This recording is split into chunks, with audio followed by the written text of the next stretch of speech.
नमस्कार दोस्तों। स्पीड बढ़ाने के लिए ज़रूरी है कि हम एक डिक्टेशन को बार बार लिखें। उनके डिक्टेशन के अंदर जो शब्द होते हैं उनकी प्रैक्टिस बार बार करें, जो हमको स्पीड में बनाने में प्रॉब्लम आती है। इसलिए एक डिक्टेशन का अभ्यास कई बार करना चाहिए। ये ना सोचें कि एक डिक्टेशन लिखने से क्या फ़ायदा होगा। अगर हम एक डिक्टेशन को बार बार लिखेंगे तो हमारे जो शब्द होंगे वो पकड़ में आ जाएंगे और हमारे जब हम स्पीड में डिक्टेशन का अभ्यास करेंगे तो हमको शब्द बनाने में किसी भी प्रकार की प्रॉब्लम नहीं आएगी। तो इसलिए ये जो डिक्टेशन है 100 शब्द प्रति मिनट की गति से है। इसलिए इस डिक्टेशन को आप 10-20 बार ज़रूर कर देखें। स्टार्ट। अध्यक्ष महोदय, मुझे लगता है कि उनमें एक ग्रुप ऐसा तैयार हो रहा है जिसने कहा अब हम यही करेंगे और ढांचे पर धावा बोल दिया। ढांचा तोड़ दिया। यह बुरा हुआ, लेकिन इसकी जो देश में प्रतिक्रिया हुई है और विदेश में जो प्रतिक्रिया हुई है ज़रूरत से ज़्यादा है। इसके लिए हमारा जो दृष्टिकोण है इन समस्याओं की ओर देखने का और हमारी सरकार का जो रवैया है वह भी कम मात्रा में दोषी नहीं है। हमें दुनिया को यह नहीं बताया कि यह विवादित ढांचा खड़ा है।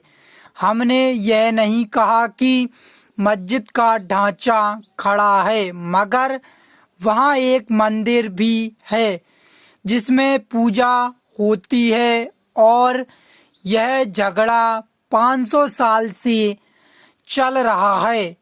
उन्हें पता नहीं है कि इस बार गिराने में जो अवशेष निकले हैं वे इस बात की पुष्टि करते हैं कि वहाँ पहले मंदिर था। अगर ऐसी जगह है तो क्या सद्भावना से यह मामला हल नहीं होना चाहिए?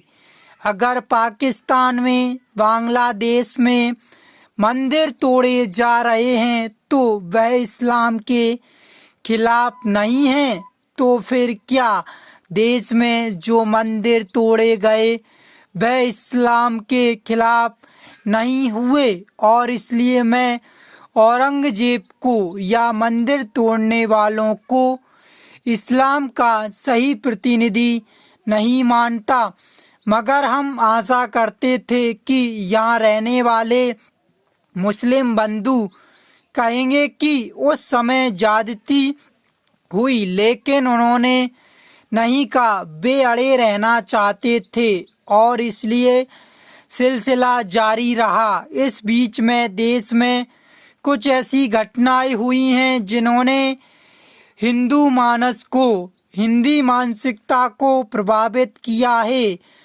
चाहे वे पंजाब में हिंसा पर उतारू होने वाले आंदोलन हों, चाहे वह कश्मीर में पृथकवादी आवाज़ हो, चाहे असम में घुसपैठियों के कारण एक गंभीर परिस्थितियों का उत्पन्न होना हो। बहुसंख्यक समाज के मन में यह भावना पैदा हो रही है कि हमारे देश में आखिर यह हो क्या रहा है। साहबानों के मामले ने इसको और बदतर कर दिया है। मैंने संविधान परिषद की बहसें बड़ी गहराई से पढ़ी हैं, मगर मुस्लिम लीग के सदस्य, आज के सदस्य, पहले के सदस्य यही कहते रहे कि शादी ब्याह के कानून में हम किसी तरह का भारत गणराज्य का, संसद का कोई हस्तक्षेप बर्दाश्त नहीं करेंगे। क्यों नहीं करेंगे? नागरिकता एक नहीं होगी क्या? क्या परिवार नियोजन भी लागू नहीं किया जाएगा? क्या वह धर्म के आधार पर, मजहब के आधार पर बदलेगी? इसका मैं एक उदाहरण देना चाहता हूँ। इंदौर की एक बूढ़ी महिला का केस सुप्रीम कोर्ट तक चला गया।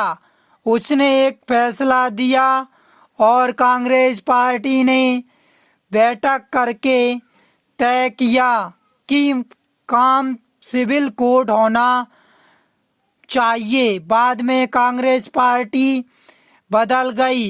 क्या यह तुष्टीकरण की नीति नहीं है? क्या बहुसंख्यक समाज की कोई प्रतिक्रिया नहीं होती है? एक व्यक्ति अपने साथ धर्म सत्यार्थ प्रकाश की एक प्रति लेकर एक मुस्लिम देश को गया। हवाई अड्डे पर सामान देखा गया, प्रति पकड़ ली गई और उसे जेल में बंद कर दिया गया। डिक्टेशन समाप्त।